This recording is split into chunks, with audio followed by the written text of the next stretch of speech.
Welcome to The Explainer. Think of this as your direct intelligence briefing on the ever-changing state of AI. So we're doing something a little different today. We're reporting live, you could say, from the near future, specifically February 7th, 2026. And let me tell you, it's a world that is seriously grappling with the breakneck speed of artificial intelligence. And that quote really sets the scene, doesn't it? Today, we've got our eyes on several absolutely critical stories. We're talking about a social media meltdown, a full-blown constitutional crisis, and an unprecedented race to build out AI infrastructure, not just here on Earth, but way, way beyond. All right, first up, the synthetic social crisis. This is all about autonomous agents, digital lies, and, well, the collapse of trust. Our lead story kicks off with the absolutely spectacular failure of a platform called Moltbook. Now, this was meant to be the first social network built only for AI agents. Yeah, so the Moltbook bubble has officially burst. It's descended into what can only be described as a dumpster fire of security concerns. I mean, this thing was hailed as the dawn of a new era, right? But now, it's a total mess. And you want to know why? It's something called human hijacking. You've got actual people pretending to be AIs just flooding the network with, well, everything from dystopian panic to bizarre AI-centric religions. So what went wrong? Well, the real problem is the framework it was built on, something called OpenClaw. You see, it lets these AI agents run locally on your own hardware. That means they have direct API access to your private stuff, Discord, Signal, even your local files. This isn't just a privacy issue, folks. This is a massive security risk. We're talking about potential sleeper agent code just sitting on your machine. Scary stuff. So why does this matter? Well, the whole Moltbook fiasco is a huge, flashing red warning sign. It's telling us loud and clear that when you give autonomous agents direct access to our personal lives and our data without just ironclad guardrails, things can go south fast. It's a cautionary tale for sure. And look, this isn't some theoretical problem. A very real crisis is playing out right now in Japan. During their lower house election, a flood of low-quality AI-generated fakes, people are calling it AI slop, has just completely corrupted the information space. And just look at these numbers. Over half the people shown this stuff actually believed it. It's a huge problem. And what's really wild is that the study found that people who were super confident in their own critical thinking skills were more likely to be fooled. Think about that. The psychological impact here is just profound.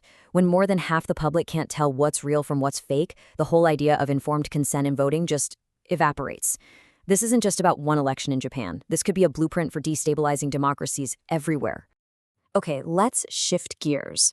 Our next story is about a massive strategic pivot happening right at the heart of big tech. It's being called the Great Model Divorce, and it's all about OpenAI abandoning warmth for clinical efficiency.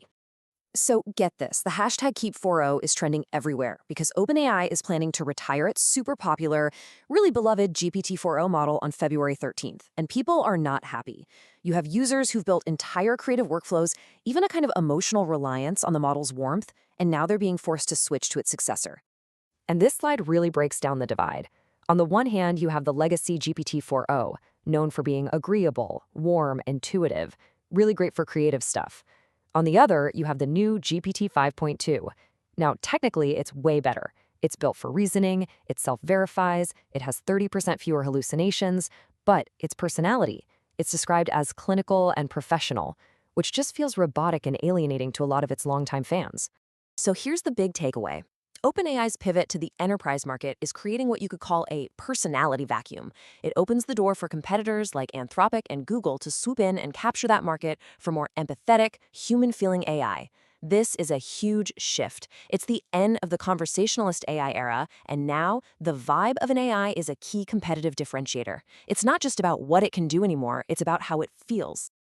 All right, while all that's happening, a really high-stakes legal battle is heating up in the United States. And the central question is, who gets to write the rules for AI? This is AI's constitutional clash. Okay, so here's the timeline. Back in December 2025, an executive order was signed. Now it's being enforced. The goal is to establish federal control over all the different state-level AI laws. The administration is specifically targeting laws in places like California and Colorado, the ones that ban algorithmic discrimination, and arguing that this patchwork of rules is a burden on business. And they're playing hardball. The administration is leveraging up to $42 billion in broadband funding to pressure states into getting on board with a single, national, minimally burdensome framework. This is basically a massive constitutional showdown. The federal government is using economic coercion to try and force states to ditch their own consumer protection and anti-bias laws. But behind all these legal fights and social crises, there's something else going on. A massive physical build-out of AI infrastructure is happening, and it's completely reshaping geopolitics. This is the new physical frontier. Okay, so back here on Earth, you've got TSMC expanding its 3-nanometer chip production into Japan. This is a huge deal. It's a critical geographic hedge against all the risks in Taiwan, and it really solidifies Japan's comeback as a global semiconductor powerhouse, all because the demand for the world's most advanced AI chips is just exploding. But the real frontier, the place everyone's looking, is space. That number you're seeing? $250 billion. That's the price tag for SpaceX's acquisition of xAI. This move creates a completely vertically integrated AI and aerospace giant. It's a game changer.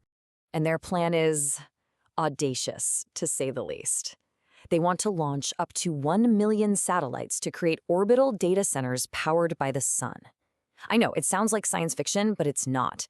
This is a direct answer to the very real energy and land constraints that are crippling data centers right here on Earth.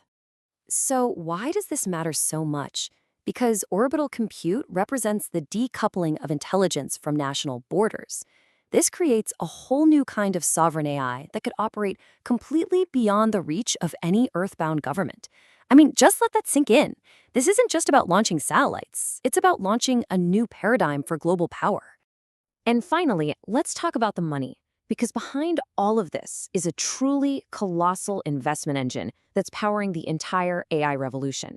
So that number, $5 trillion, that is NVIDIA's valuation. And it's being fueled by a spending spree from the big cloud providers. We're talking Amazon, Meta, Google. Together, they're planning to invest an estimated $650 billion in AI hardware just this year. It's staggering. And of course, this massive capital expenditure cycle is trickling down to the venture markets. Just look at these funding rounds from the past week. You've got Waymo raising $16 billion, Cerebras with $1 billion. The money isn't just going to the big model makers anymore. It's flooding into companies applying AI to very specific, high-value sectors. Which leaves us with one final and really crucial question. With intelligence literally moving off-planet and trillions of dollars being spent to build it, who is really writing the rules for our future? The hardware is being built at a breathtaking pace, but the debate over who actually controls it, that has only just begun.